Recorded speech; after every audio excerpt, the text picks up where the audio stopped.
What's going on, everybody? And welcome back to the Monday Morning Mindset Shift. I'm Jamie Filer, coach, queer, and cut the BS kind of human. And around here, we do health differently. Friends, today's guest is proof that life doesn't move in a straight line, pun intended. Travis Dalrymple went from, I believe, if my research is correct, dropping out of Virginia Tech to Yeah. performing on America's Got Talent with a blacklight dance crew to owning a CrossFit box to becoming the guy who literally teaches leaders how not to suck. Did I get that right, Travis? You got everything right except for I didn't own a CrossFit box, but I did. I was the head coach and I did manage it for 6, 7 years. Okay. All right. And now you are the author of Amazon bestseller, How to Suck as a Leader, which honestly is a title I wish more people would read before they got promoted. These days, he helps overwhelmed managers and entrepreneurs essentially turn their anxiety and self doubt into actual confidence and results. Travis, welcome so much to the Monday Morning Mindset Shift. Great to be here. Great intro. I'm feeling pretty jacked up just by hearing that. That's the best intro I've had so far. So Actually, nice. no way. Oh, I'm okay. Sweet. Because I mean, I'm going to be honest. I hope it's the best intro because you are the first guest I've ever had on the Monday Morning Mindset Shift. And you're not, if you're listening to this rather than watching it, he's not a lesbian with anxiety, I am friends. not, and I I just know.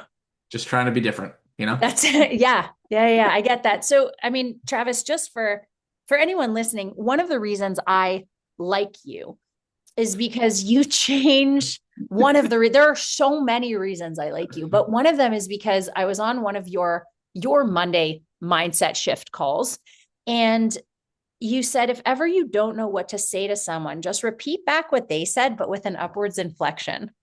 Sure. Everyone was like, "What?" And someone could say to you, "I'm burnt out." And you would say back to them, "You're burnt out?" And then they just keep talking and they say, "I've just been really anxious lately." You've been really anxious lately. Yeah. Travis, how did you learn how to talk to people? How did you learn belief breaking? Where did that come from? It is a very good question, and like everything else, it was definitely on accident.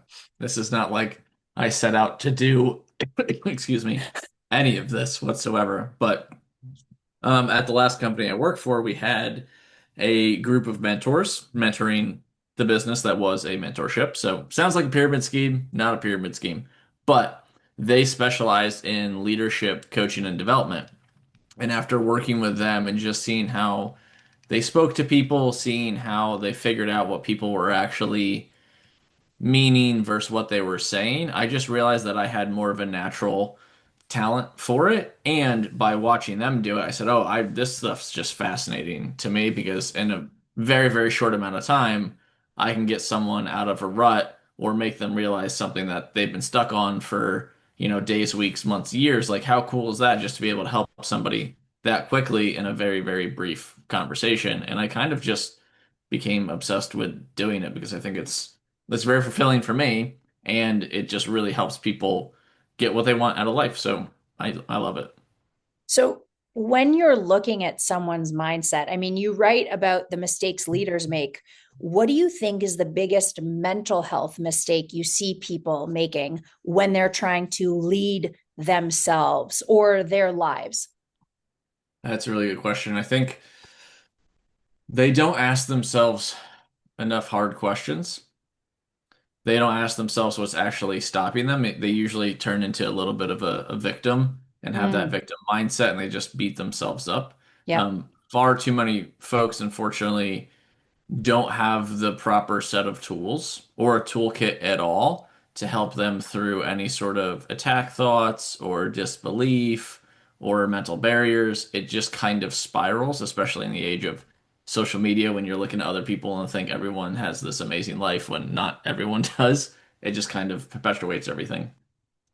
I mean, I love that. What are your top three tools to attack? Did you just call them attack thoughts? Yeah, basically Okay, any thought yeah. that you have That like that's not hijack your brain. just not helpful, whatever it Yeah, may be. For a lot of people, they just talk to themselves like they're a piece of shit, which yeah. is not helpful whatsoever. Um, One of the most useful ones that I do with folks that I learned a very long time ago is called the inner critic versus the inner coach. Okay. So the inner critic is essentially the attack thoughts of you suck, you can't do this, you're a piece of shit, you'll never have, whatever you want, etc., etc. And you actually put a label on that inner critic. So you actually name it. So usually people name it someone that they didn't like in the past or like a movie villain or, a comic villain, something like that. But then you also have the inner coach, which is essentially the person hyping you up to be the person that you want to be. So that person says the exact opposite of that inner critic. So if the inner critic is saying you'll never, let's say it's a business context, you'll never be able to charge more money for your product, Mhm. the inner coach is saying you're worth that and more every time you go out and do this. Love that. So It you make both categories of the critic and the coach. That way, when the critic pops up, you have a tool that you can immediately reach for and go, no, I'm going to use my inner coach instead, and I'm going to start reinforcing this thought. Have you ever read or studied internal family systems? I have not, but do share. It it sounds a little bit like that. All of our thoughts come from somewhere, potentially someone, right? Often that inner critic isn't just our inner, it's our mom's voice. That's Sure. our grandparents' voice. It's a toxic relationship. So in internal family systems, you almost picture like a family reunion at your dining room table, and you've got an inner critic who has a seat, you've got an inner coach who has a seat, you've got someone else who has a seat, and you let them all talk and you say, okay, cool, like that's valid, but let's hear from this person now. So what you're saying sounds it's a little bit NLP, a little bit IFS, when you visualize that dining room table with these different personalities, all of which are yours, but you can choose which family member you're going to listen to at this juncture. Yeah, and I think that the most important part of that is you get to choose. Yeah, A absolutely. a lot of Absolutely. folks think they don't have a choice in which thoughts they have to believe and not believe. But if you believed all the thoughts that you had, you'd literally be a psychopath in like a white padded room and losing your mind. Yep. But people default to believing the worst things about themselves instead of just better things. They don't have to be the best, but they don't have to be the worst. That is Right. an active decision that you're accidentally making. So let's talk about making decisions, a framework, a system, right? One of the hardest things for anxious lesbians is trusting themselves after years of self doubt or having just come from a toxic relationship where they can take ownership over making the wrong choice. What daily practice or mindset shift has helped you rebuild trusting yourself when things feel shaky as someone who's pivoted from so many different careers and industries? I think the most helpful thing is some sort of bank of evidence showing that you've actually done things in the past, right? So the easiest one to create is, for lack of a better term, a courage bank. So it's specific moments in time where you've done the thing that you're trying to now do. So let's say it is courage. Let's say you're feeling anxious or you're nervous about the future and you're really trying to do this thing or go into a new relationship and you're like, I need some courage to get into this. But internally you're saying, I don't have any of that. That's not me. You can go back in time and map out 5 to 10 points where you specifically felt courageous, whether it be leaving a toxic relationship elsewhere, whether it be moving across the country, starting a business, going to the gym for the first, whatever the thing may be, highly specific point where you know that you felt that and you actually document those times. So it's just 1 to 2 sentences of I felt courageous and powerful when I whatever left that relationship with so and so on this day at this time. So that way when you go to do this new thing, you're just not operating from a place of zero, so to speak. You're Yeah. looking at this bank going, I have data that I've done hard things, that I've done things like the thing I'm about to try to do. And that can help get people through that knowing that they have done this before, just in different capacities. Do you have some sort of mnemonic or framework or even a visual? Because I mean, well, I don't. I don't know if you've struggled with anxiety, but when you're in it, you're so in it. It's like a Bermuda Triangle. It's a vortex. It sucks you right in, and it's hard Yeah. to pull yourself out unless you have almost like a totem, like a compass to ground you there and then. Is there anything you give your people when you need to snap them out of something and remember to fact check their limiting beliefs? So there's a couple different things you can do. The easiest one is some sort of physical totem. Mm, So very much like the movie Inception, where he's like spinning the thing to make sure he's in the real world. yep. Same concept, different usage. So maybe a ring, a necklace, it could be a sentence, it can be a song that you just like kind of hear in your head, whatever the thing is, to help snap you back to reality.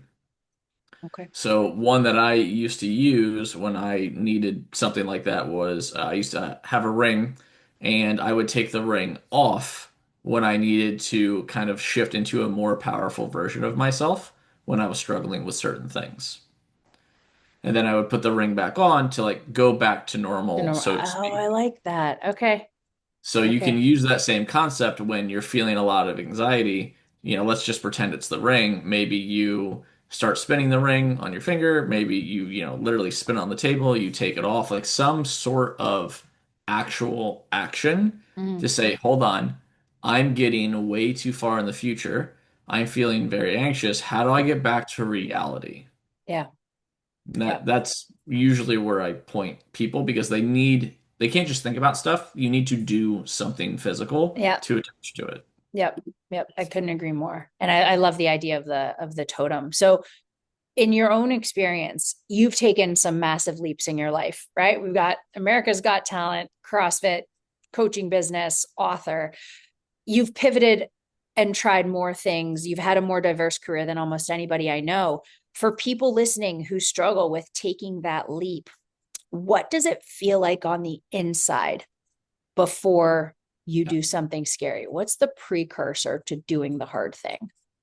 Uh, you convincing yourself a whole bunch of reasons why you shouldn't do it. Okay. Usually, Yep. usually Yeah. you Yeah. will try to logic your way out of it. So you'll say, let me think about this for 6 months before I make a decision. Right. But you're just trying to combat something that you can't really fight, which is your subconscious. Mm-hmm. Usually, when you know you want to do that hard thing, whatever it may be, your subconscious is already aware of it and it's firing these gut feelings at you, right? You can't explain it, but you know you need to do it. And then you try to think your way out of it, which won't work. Right. So if you Right. find yourself overthinking about a really hard decision, you already know what you need to do. You just need to go do it now. Yeah. That's what it's going to Yeah. feel like. It's going to feel like you're going to feel exhausted because you're thinking about this hard decision so much when nine You times already out of know what ten it is. you already know what it is. You most likely already know what you're going to do. Mm-hmm. So if you feel overwhelmed, I would say that's a huge indication. We always say the antidote to anxiety is action. Sure. And the best way to hold on to it is to keep doing nothing or keep thinking about it. Yeah, and especially around anxiety, it's getting back to the present because, like you just said, the only thing you can do in the present is something, Mm, is taking action. So if you're yeah. not taking an action, you're literally not in the present. Yeah. Right. Exactly. Right. There's no better way to like prove that you do have anxiety or that you are an overthinker by overthinking it. Yeah. Yeah. So I guess I'm curious.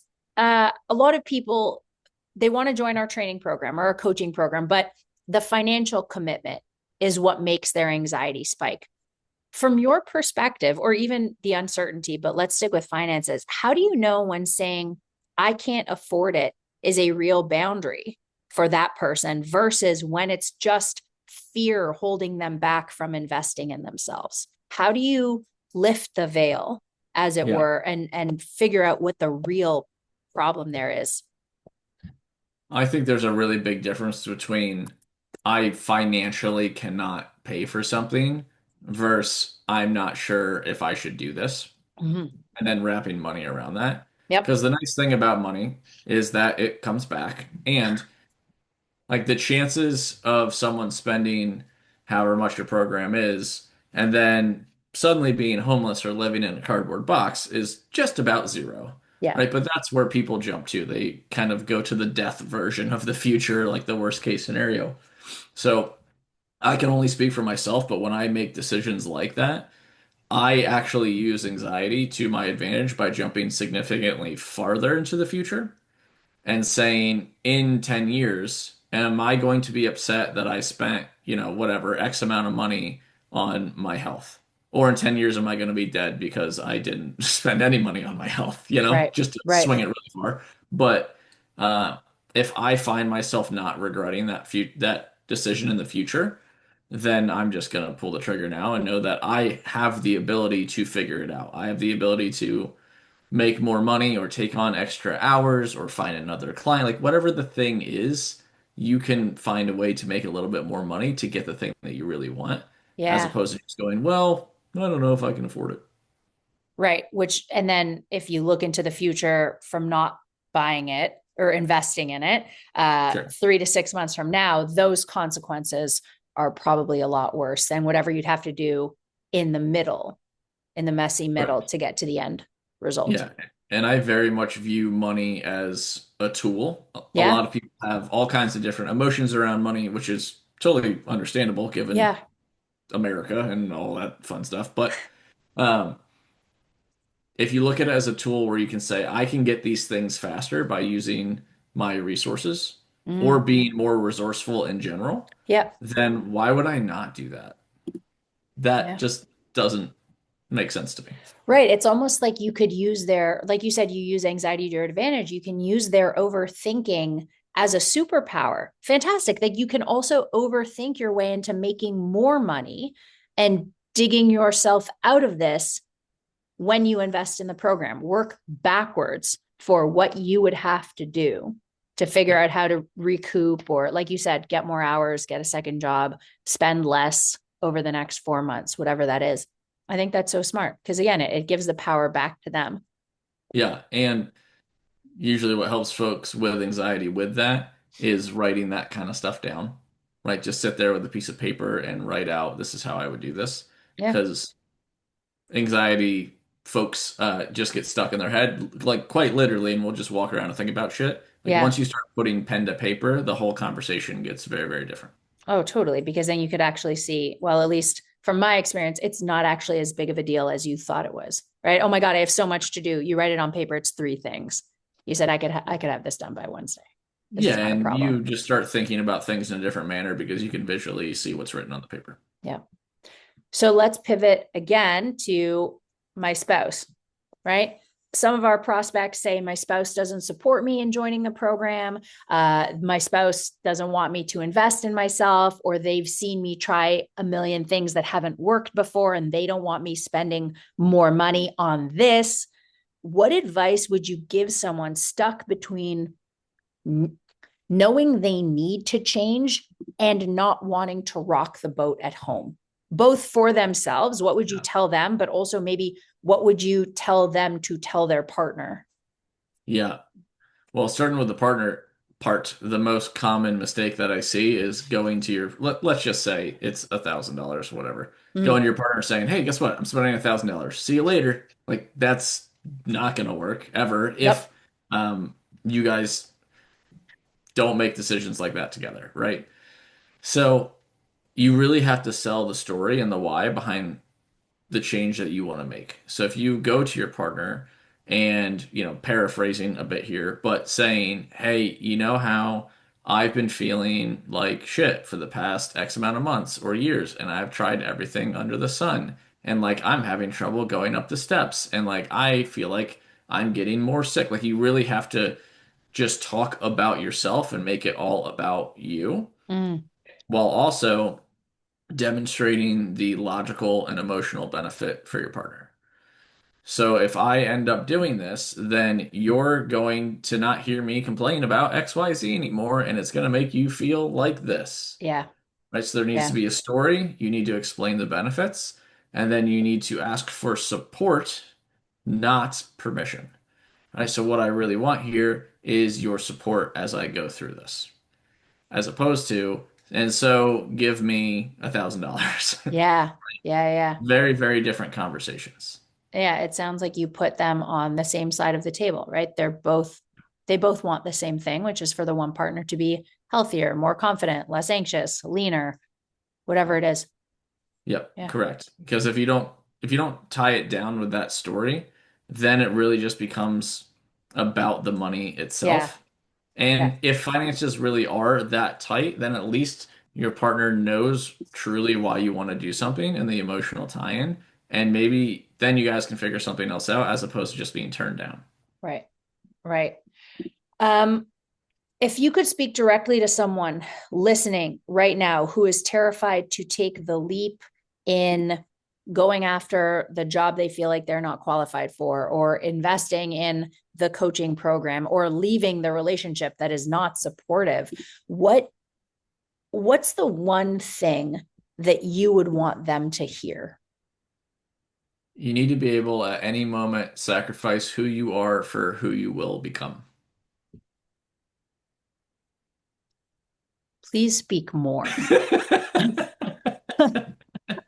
Just do that. Uh, it is a quote by a football coach named, I think his name's Eric Thomas, that helped me a long, long, long time ago. But when I was a college student and a business owner at the same time, both of those things just get half-assed. Mm, All right. And I wanted to be the next version of myself, which means letting go of the current version of yourself. So if you are stuck in a corporate job and want to start a business or go to another place, that requires you cutting ties with the current version of yourself and, taking a risk, so to speak, of you actually growing as a human or leaving someone and finding someone that actually gives a shit about you. Whatever yeah. the thing may be, what you're afraid of, obstacle is the way kind of thing, the very resistance you're feeling is the place that you need to move. That's what Yeah. you need to push through.